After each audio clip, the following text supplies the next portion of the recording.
All right. Okay, right here. So this is So this is the final chapter. Okay. Yeah. No joking. This is the final chapter, and right, and the final chapter. On this very last section. Okay. Once again, we are still in. All right. He is here. Okay.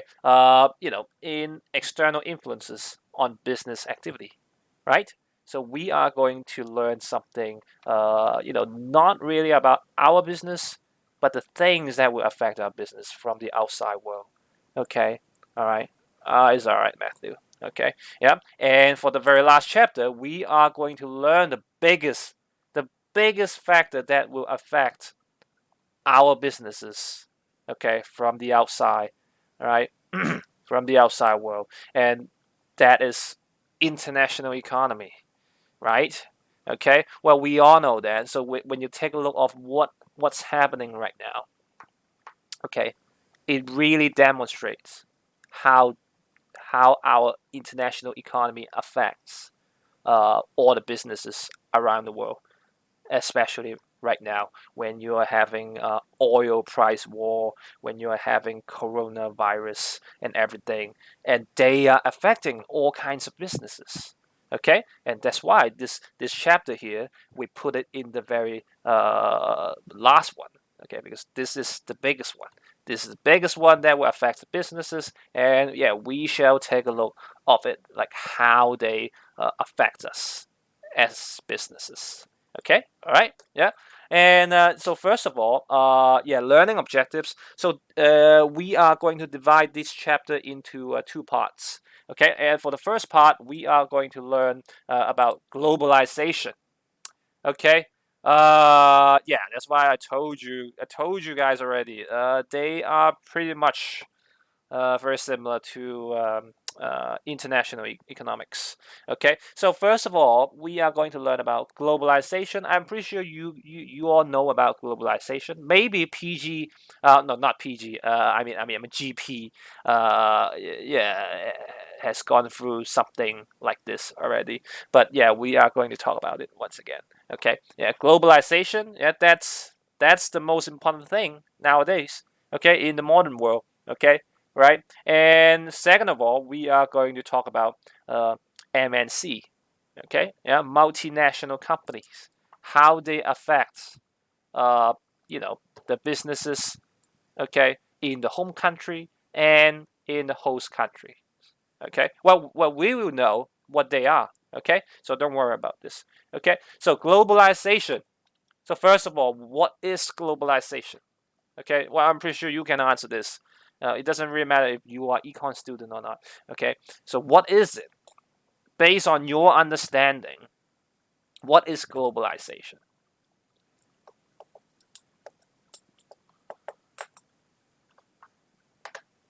Anyone? Come on.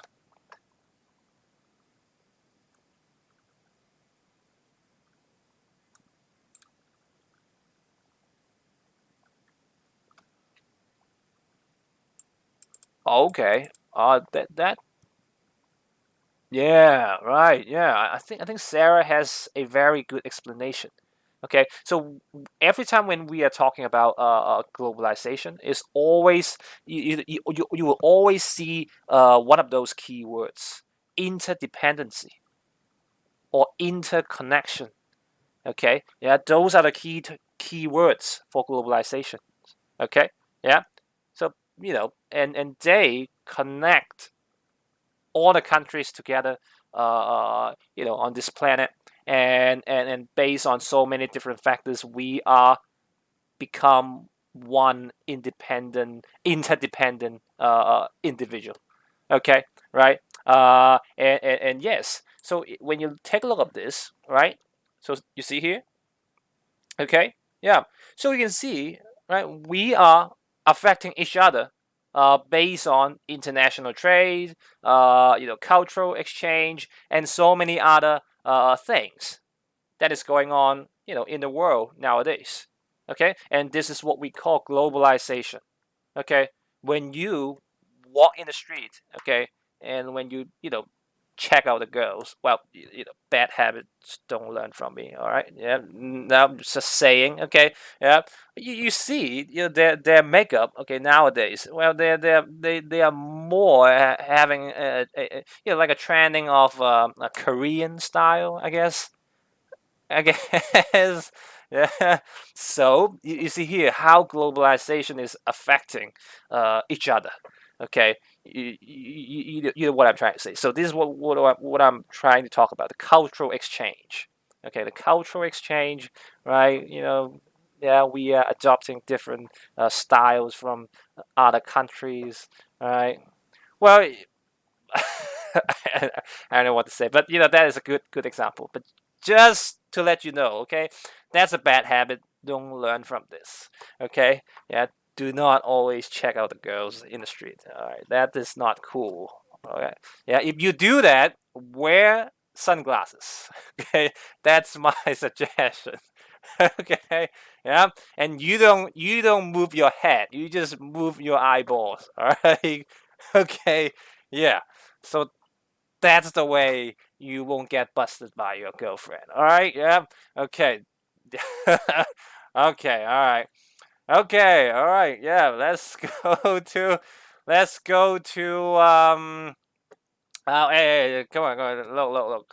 Let's go to. Yeah. So here, what do you think? What helps us to become more interconnected? Oh, technology. Okay, that's good. Yeah, yeah, technology. What else? What else? So how? Yeah, right. Same. Okay. Yeah. A communication, a transportation. Okay, infrastructure. Yeah. Uh, social network. Okay. Yeah, that's good. Yeah, less trade barrier. Oh, that's nice. Uh, uh, yeah. Right. Yeah, better infrastructure, I would say, shipping routes and everything.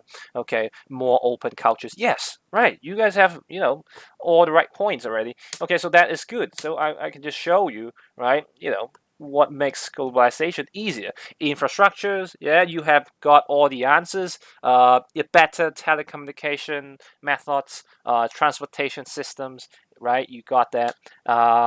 Well, oh yeah, this one is another one. So everything that you have given me, they are all correct. Okay, here I'm just showing you some of the examples. Okay, but this one here, this is the second point here. This is also one of the reasons why it's easier for globalization because of you know international trade. Yeah, and what makes it happen is by doing more free trade. Okay, when there's no trade barriers, it's easier for the development of globalization.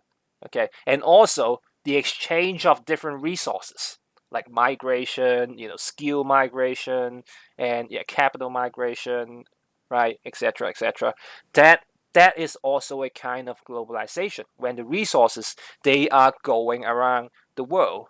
Okay, right, and well, yeah, there's also one very technical reason there. Okay, in this world, we do have a lot of free trade agreements.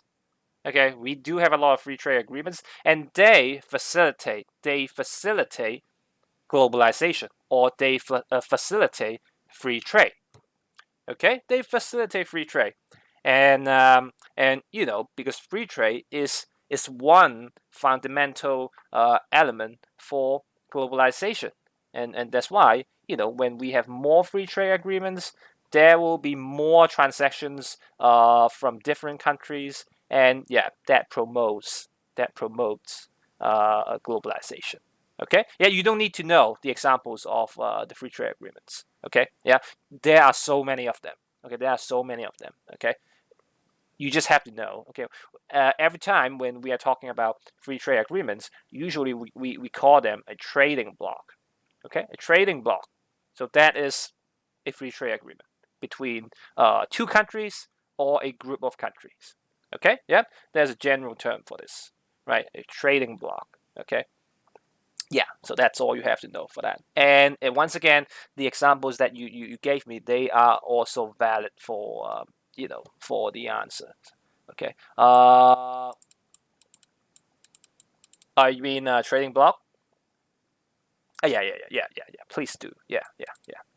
So free trade agreement, okay, between different countries.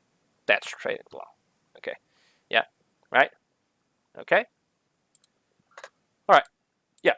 So you can take a look at this. So very quickly, when we talk about globalization, it has some characteristics.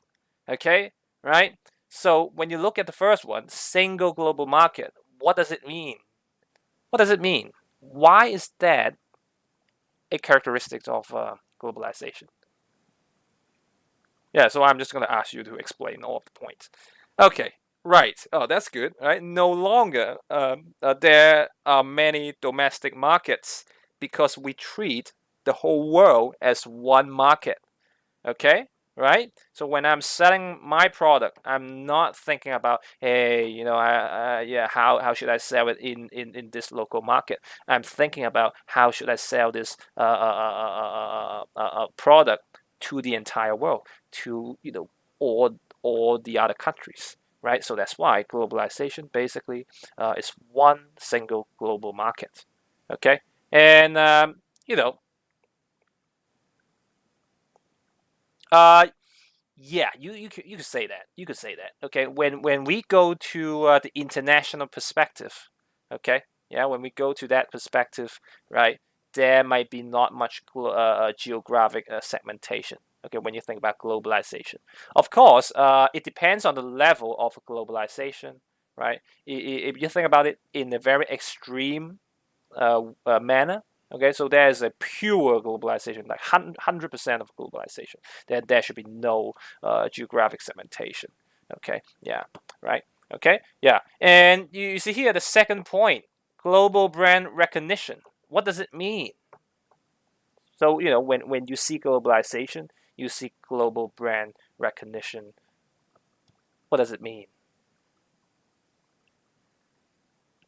All right. Yeah.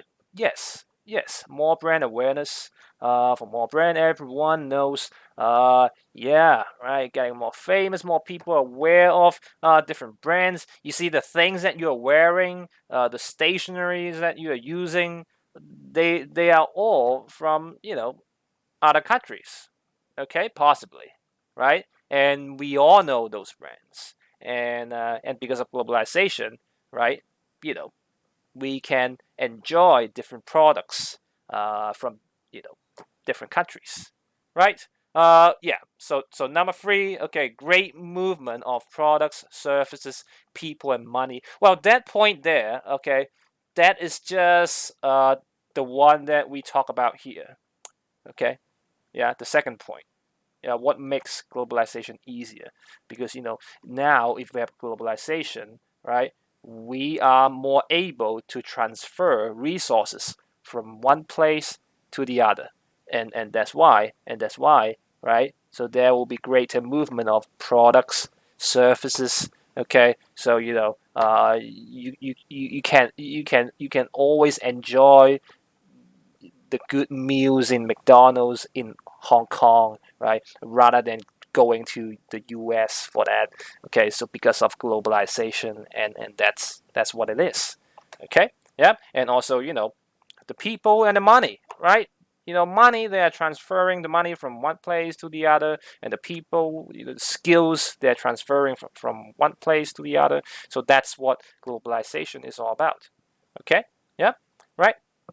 Yeah, and the dependency of global economy. So right now, if you're using the case right now, the coronavirus, okay, that's one very good example to see.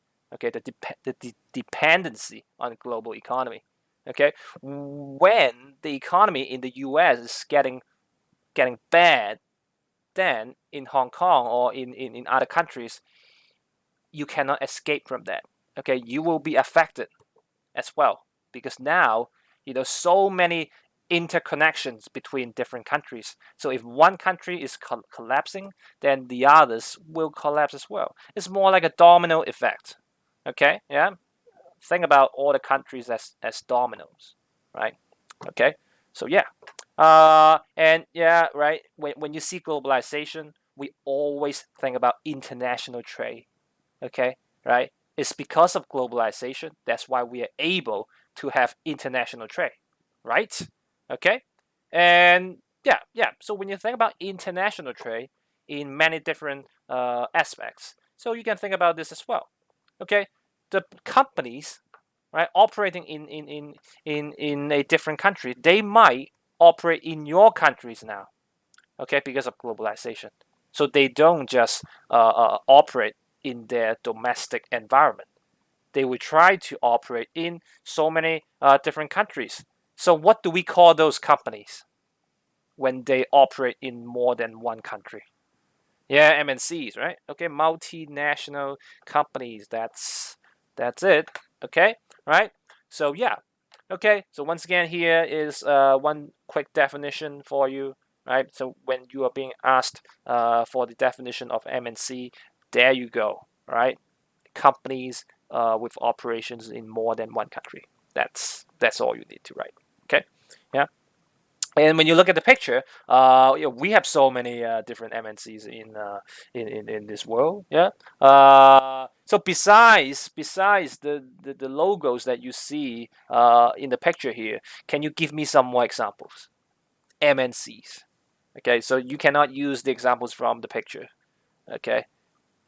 Can you give me some more examples from MNC? So just throw a few brands out. Okay, McDonald's, yeah, right. Coca-Cola, right. Yeah, KFC. Okay, all right. Jeans. Okay, Jinx. Okay, yep. Internet Explorer. Isn't that Microsoft? Samsung, right? Samsung. Really? Oh, I didn't know that. Okay. Yeah, Popeyes, right? Yeah, the fried chicken. Yeah. So yeah, so you have all the ideas. Okay, so that is good. Okay, that is good. That is very good. All right. So MNC, they are MNC as long as you are operating in more than one countries. Okay, right? And so yeah, so now we need to know about this concept, right? When you think about MNC, okay?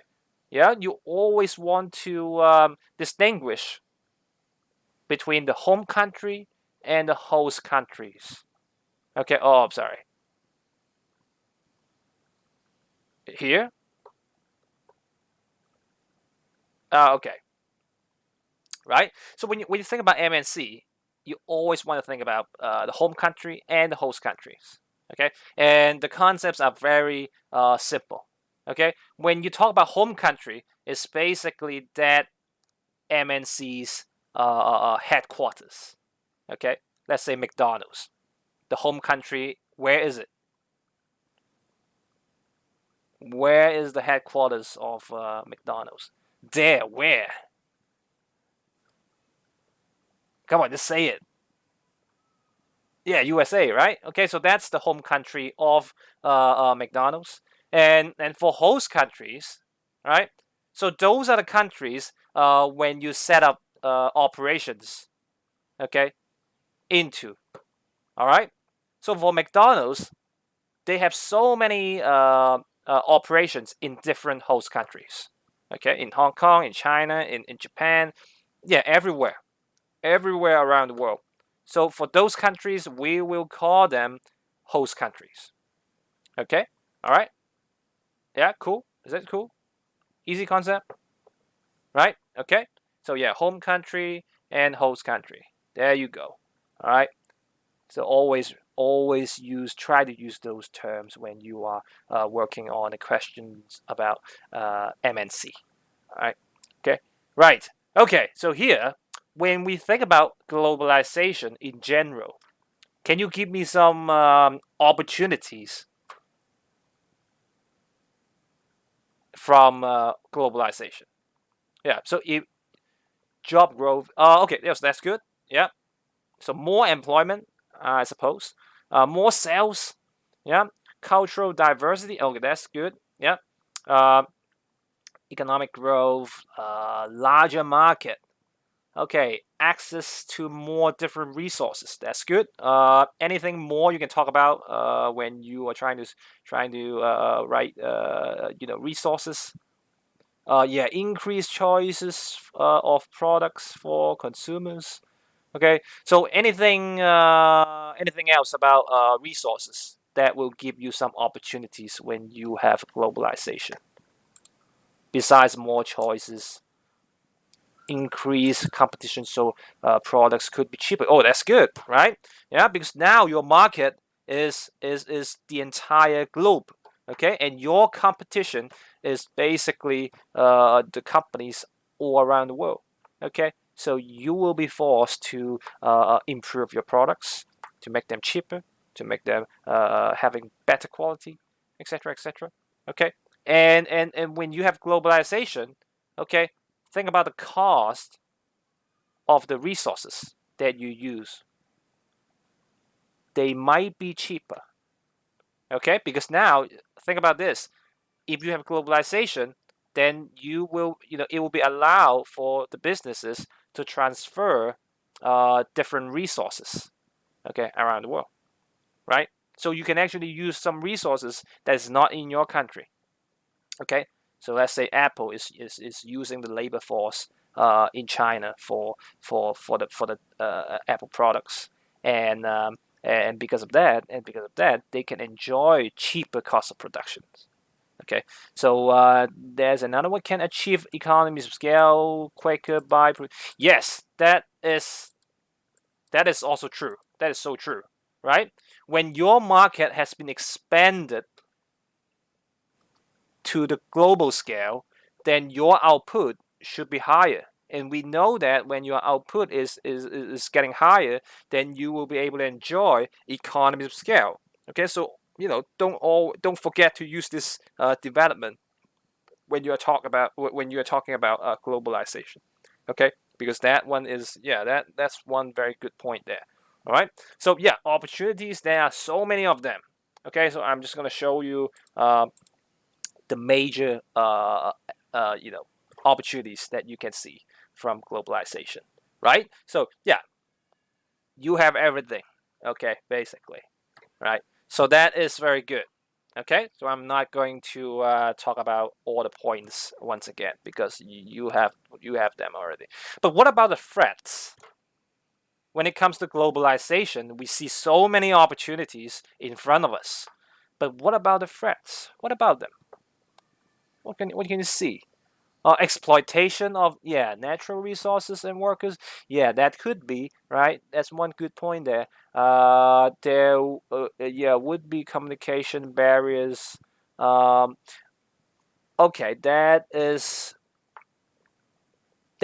true, but I would put that point into another part. Okay, so here we would focus on in general the threats that our public might face based on the level of globalization. Loss of traditions. Okay, that's so true. Okay, we are gonna use that point later on as well. Yeah. So communication barrier, we will use that in the later part as well. Yeah. Decrease in So I would say they are quite similar. Cultural diversity. So that is true. As small companies go bankrupt due to losing the price competition. Yeah, that is right. So when we are talking about opportunities and threats here, okay, we try to focus on a business or economic perspective. Okay, so we try to focus on that side. Okay, but your answers they're technically correct. Okay, right. So yeah.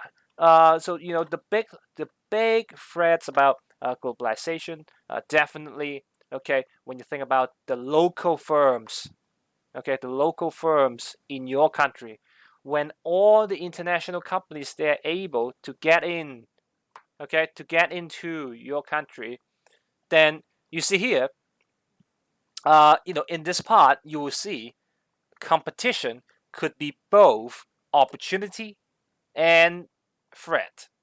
Okay, yeah. So on the bright side, okay, opportunity. On the bright side, competition will give the businesses some opportunity to lower the cost and improve the quality. But at the same time, yeah, so for some very small companies in the local area, okay, globalization is destroying their businesses because they are not able to compete with the international firms. Okay, so here you can use that as an argument, okay, when you are being asked whether globalization is a good thing or not. Okay, so that is one good argument, right? Okay, right. So take a look at this. Right, it may be bad for the local businesses, okay, in the host country. Okay, if the host countries you are talking about some developing countries, okay, right? Yeah, usually they will be in big disadvantage. Okay, yeah, when we talk about the developing countries, some very poor countries. Okay, all right, and this is one major threat that you will see from globalization. Okay, because of the globalization, some developing countries they are suffering. Okay, they are suffering. All right, because when you see a competition is getting higher, and because the MNC they have so much resources, okay, so they can lower the cost so much, and at the end, you know the local businesses in the host country they are not able to compete with them. Okay, so they are losing their revenues, they're losing their profits, and at the end they fail. Okay, yeah. um, yeah, and at the same time, because of globalization, right? We always have to think about this as well.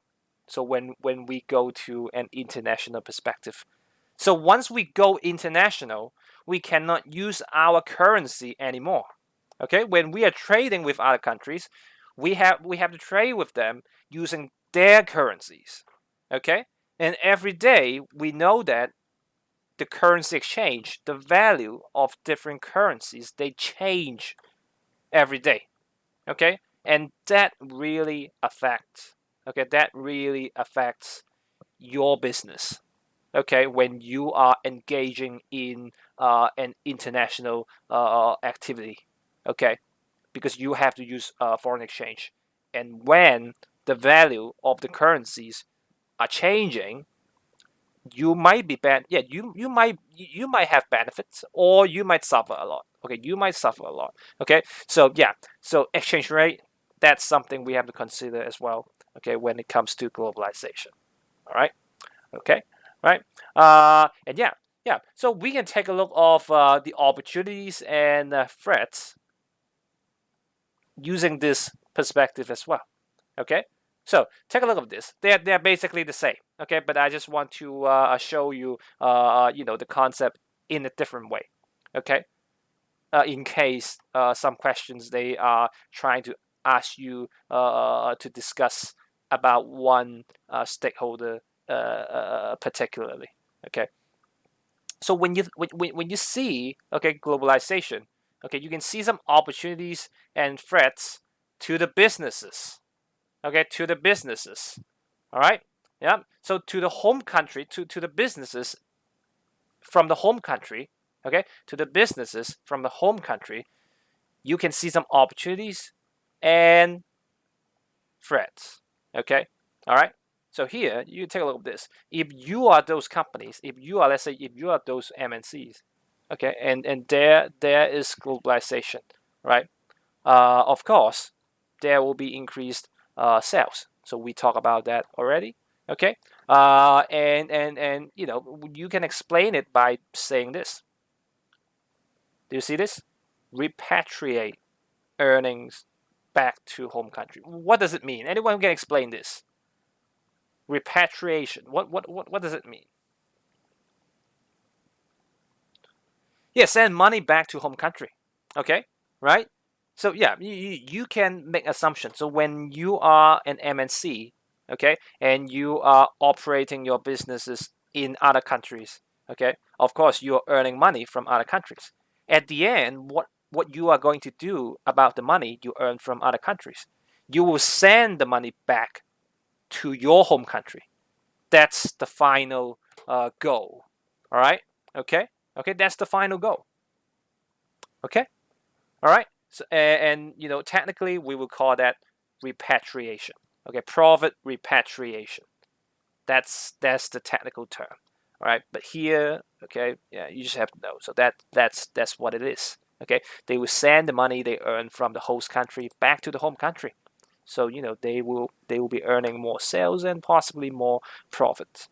Okay, and yeah, economies of scale, we talked about that already. So yeah, but when you think about the government from the home country, okay, so this is the benefit the government can get from the home country. Okay, so you see here, we are going to learn another technical term, well, I would say an economic term. All right, but you don't need to know much about this term, but because if you want to know more about this term, we are going to have to spend one more week, okay, for this particular term here. Okay, so for the business students here, this is all you have to know. Okay, so you just have to know the term, right? There's a thing we call that business, no, balance of payments. Okay, yeah, and when you talk about balance of payment, right, it's just the difference between your import expenditure and export revenue. Okay, so you can think about it like this here. Okay, the red highlighted part here. Okay, yeah, it's all about the money leaving the country and the money coming into your country. Okay, when you are engaging imports and exports, right? When you are engaging exports, of course you are earning money from other countries. So there's money coming into your country. So that is good, right? But when you are importing from other countries, you are paying money. Okay, you are paying your money to other countries. So basically, your money is leaving your country, and when you think about this, it doesn't sound good. Okay, so balance of payment is basically the difference between them. All right, and when you see the export is getting better, then you can expect, okay, balance of payment should be better. All right, because more money is coming into your country, and then the money leaving the country. But if you are econ student, right, you don't want to have too much of that. Yeah, you just want to strike a balance of that particular part here. But I'm not going to explain it, okay, because once again, it's going to take one more week for that. Okay, yeah, so yeah, right, okay, so yeah, all right, so you just have to know this concept here, right? The difference between the money leaving the country and the money coming into the country. That's what we call balance of payment. Okay, and for the home country, when we have globalization, we know that the money coming into the country should be higher. Okay, and that's why it's boosting balance of payments. All right, yeah. So this is all you have to know. All right, it sounds good. All right, okay, just like that. All right, and of course there will be some threats, right? So the local employees may lose their jobs from MNCs. So why is this? Why? Can you explain this? So for the home country, why some employees they might lose jobs? Position overlap. Production is no longer in the home country. Okay, yeah. So that's more like it, right? Yeah, because because of globalization, we are transferring different resources around the world. So yeah, as a home country, we might transfer some production to other countries. Okay, so in the local area, yeah, those people they might lose their jobs, right? Okay, and that's why to the country, because of that, you will see there might be some increase in unemployment rate. All right, yeah, just like that. Okay, right.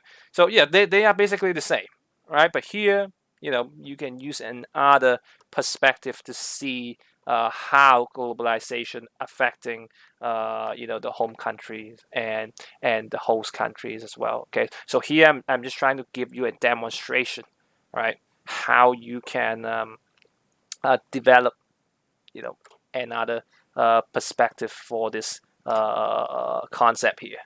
All right, yeah, okay. So yeah, so globalization, right? Uh, right. So now we know so many things about the introduction of globalization, right? So let's talk about this. Okay, if you are a host country, okay, if you are a developing country that is a host country, how do you attract the MNCs to invest businesses into your company? No, into your country. I mean, into your country. So here we have 4 points. Okay, if you want to be that host country that can attract, the MNCs for investment, right? You can think about it from the 4 points. Okay, yeah. So economic factors, right? As a government, you can promote subsidies. So if you are the MNCs and you are you're thinking about which country you should invest your business into. So as a host country, you can give them subsidies, or yeah, like what Oscar said, lower corporate tax, right? Anything else about economic factors that a government can do to attract the MNC for investment? What else can we do?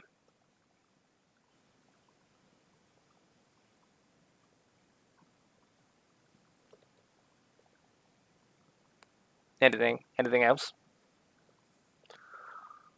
Less regulation. Oh yeah, that's good. Yeah, deregulations, right? Because regulations, they are enemies to the businesses because they restrict how we can operate as a business. Okay, so if the host country, they can deregulate some legislations and rules, that'll be great. Okay, that will be a great attraction.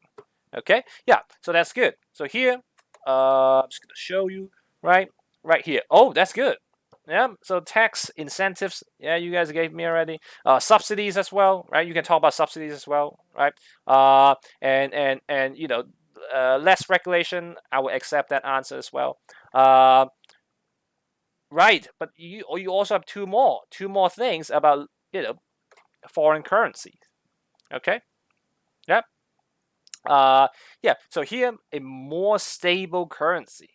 Okay, when you are trying to oh,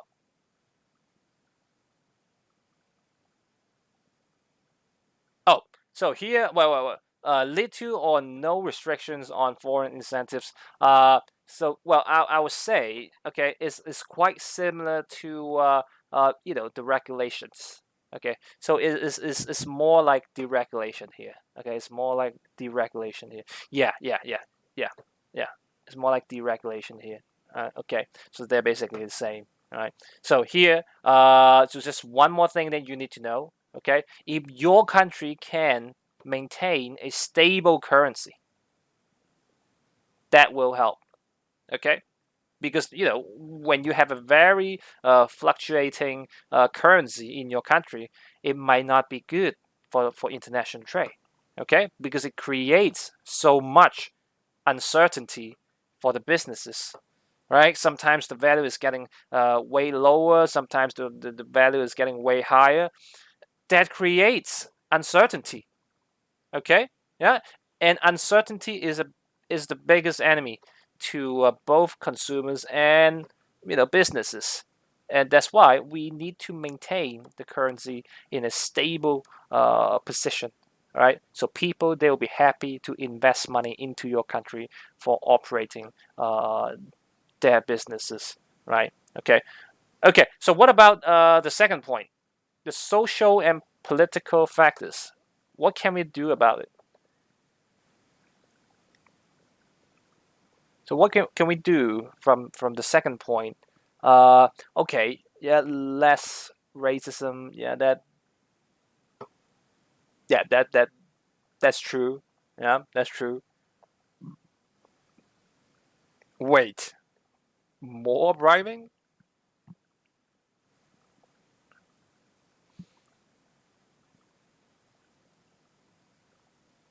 Okay, good foreign relations. Yeah, right. Okay, so you talk about the social and political factors. Okay, we are trying to uh, make policies. Okay, which will stabilize the society. Okay, so the businesses, they will be happy to invest into our countries, and yeah, there are so many things that we can do there.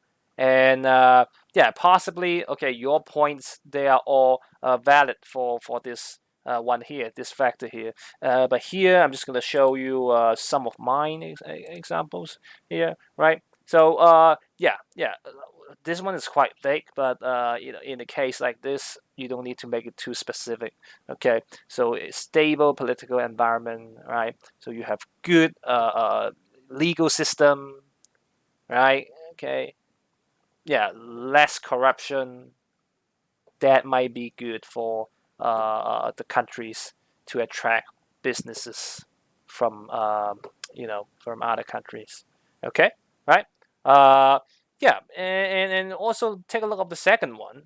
Okay, this is also a part of social factors. If you have some good labor force, if you have some productive labor force, that will help attracting uh, the MNC to invest into your country. Okay, right? Because they need your skills. Just like so many MNCs, they invested their money in India. Okay, yeah, for all kinds of tech support and yeah, the IT stuff, everything. Yeah, you see that because they know they're good at that. All right. Okay. Right. Yeah.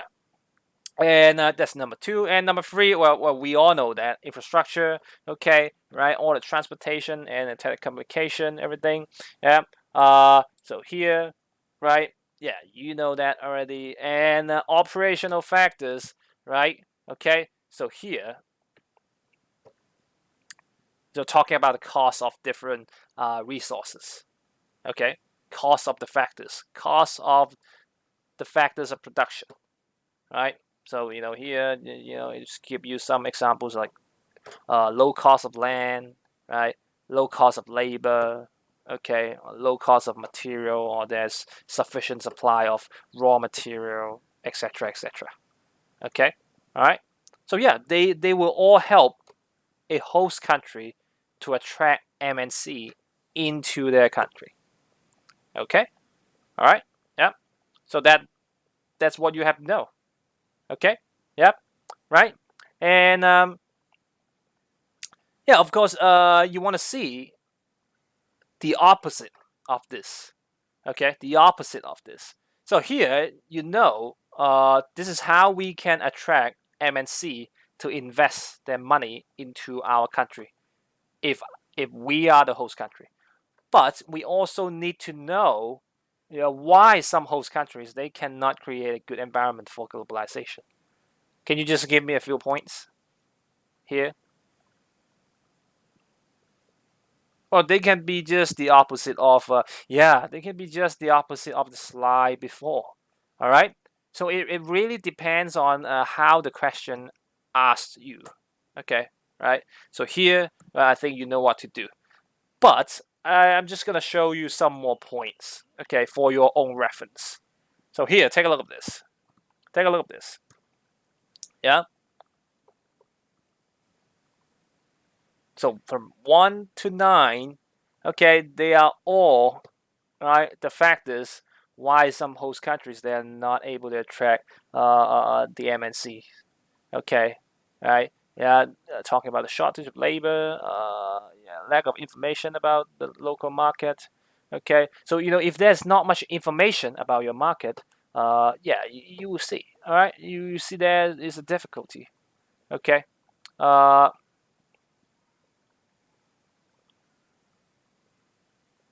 a local opposition. Oh, okay. Well, well, there are so many examples for point seven here, right? Local opposition against MNCs. When you go to China, okay, yeah, you can see so many people. They are very patriotic. Okay, yeah. When there is a Japanese shop setting up in somewhere in China, okay, you will see a local opposition. Yeah, sometimes. Okay, and for some countries, they really against MNCs. They don't like them. Okay, so if you are those host countries, then as an MNC, I'm not gonna go in. Okay, because I know you are going to destroy my shops and everything. Okay, yeah. So for local opposition, right, it happens from time to time in different countries. Okay, yeah. Right. Okay, and yeah. So right. So the points there, I'm pretty sure you can maneuver them very easily. Okay.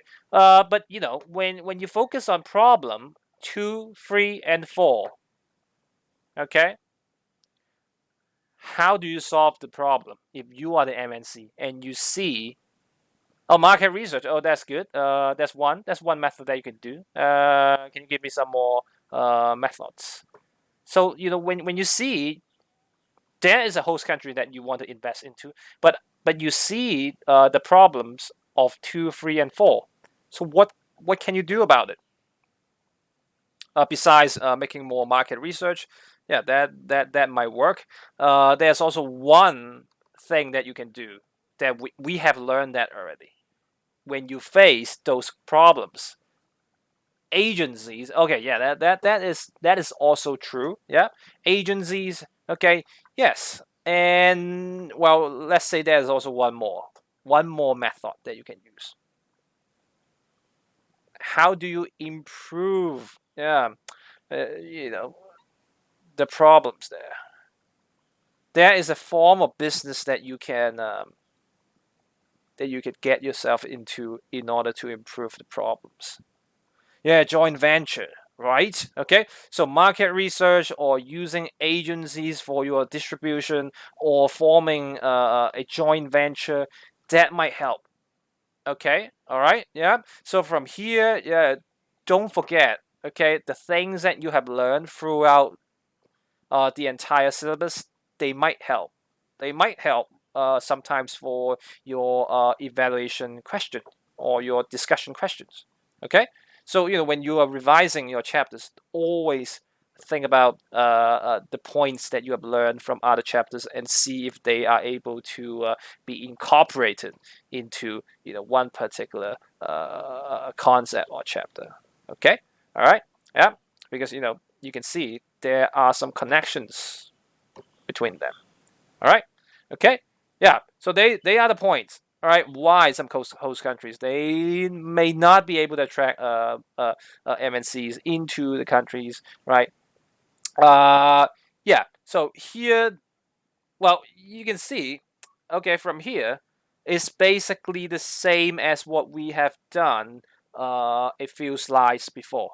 Okay, the benefits to become a MNC is, yeah, it's just like the points we have, here. Okay, the opportunities of globalization. Okay, right? Yeah, because they are closely connected. Okay, right?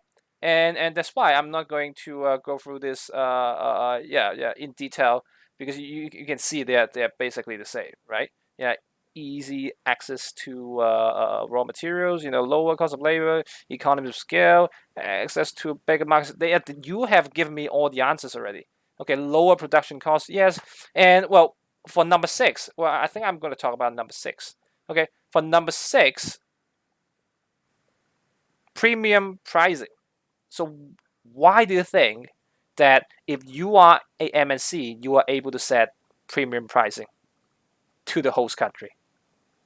Is there any example?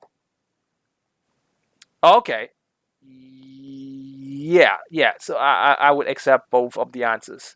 Okay, yeah, I consider foreign, yeah, exotic, yeah, good branding. Right, that's good. Yeah. Any specific example that you can show me? The example of one real business when they are setting up businesses in other countries, they have set a premium pricing for. Okay, Mark and Spencer. Okay. Mm. Mm-hmm. More luxury brands. Well, could be, or yeah. Oh, I'm not so sure about this. So is there any difference when I'm buying an LV in France and buying an LV in Hong Kong yeah. And also yeah okay. Oh, okay. Right. Yeah. Okay. Right. So yeah, I think you know the concept there. Yeah, you know the concept there, how to apply this concept into a topic like this. And there's also one very obvious example. Yeah, talking about the Apple products. Right. When you think about, the iPhone, the price of the iPhone in the US and the price of the iPhone in China, they have a huge difference. Okay, yeah, yeah. If you buy iPhones in US, it's way cheaper. Okay, it's like 40% cheaper than you buy it in China. Okay, so yeah, that's what we can see, premium pricing. Okay, yeah, when your product is able to go overseas, they become something more luxurious. Okay, right. Yeah, so benefits to become an MNC, right? The points they are basically the same, right? And yeah, the benefit. So what about this? The benefits of an MNC to the host country. So now we are talking about the benefits. When you are a host country and you have the MNC coming into your country for businesses, what will be the benefits to you as a host country? So now you have so many MNCs around you. So what will be the benefits?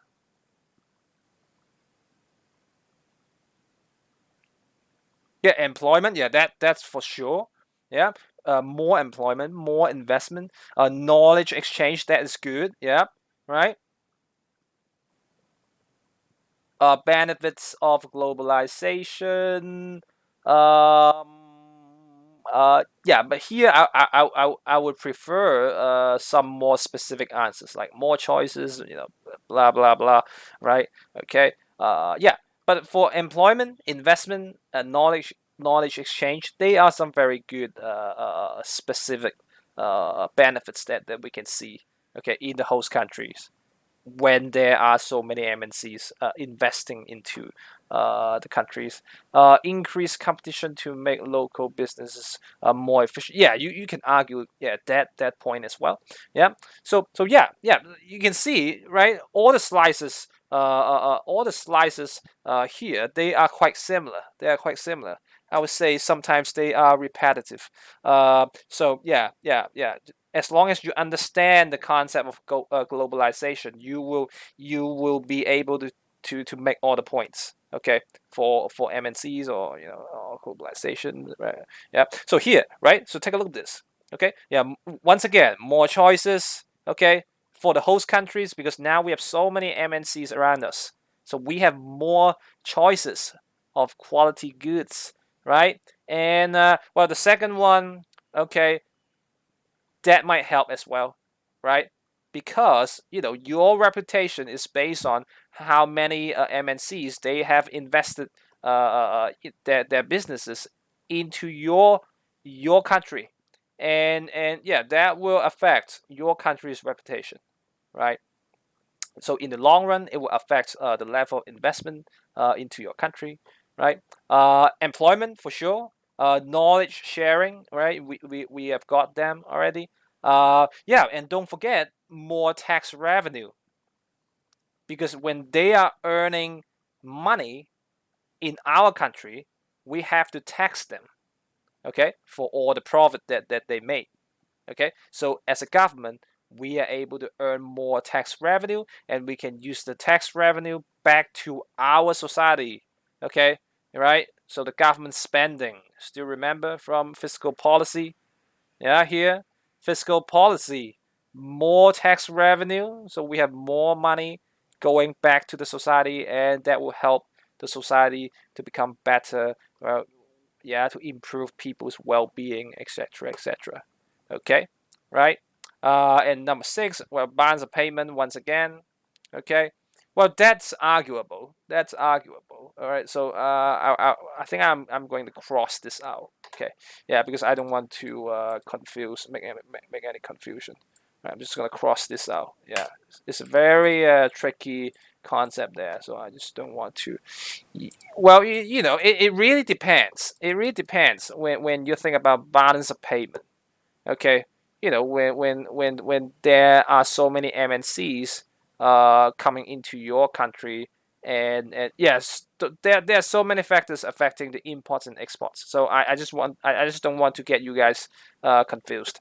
So well, all five of them, they are way more than enough for your exam. So I'm just gonna cut that one out. Okay, unless you are an economic student, right? Then yeah, that will be quite confusing. Okay. Yep. Well, anyway, okay. I think we are running out of time. Okay, so I'm just going to stop it here. Okay, and yeah, I'm just gonna stop it here. All right. So yeah, so that's all for you guys. Okay, today. So before we go, okay, so let me try to answer this question. Uh, buy something when.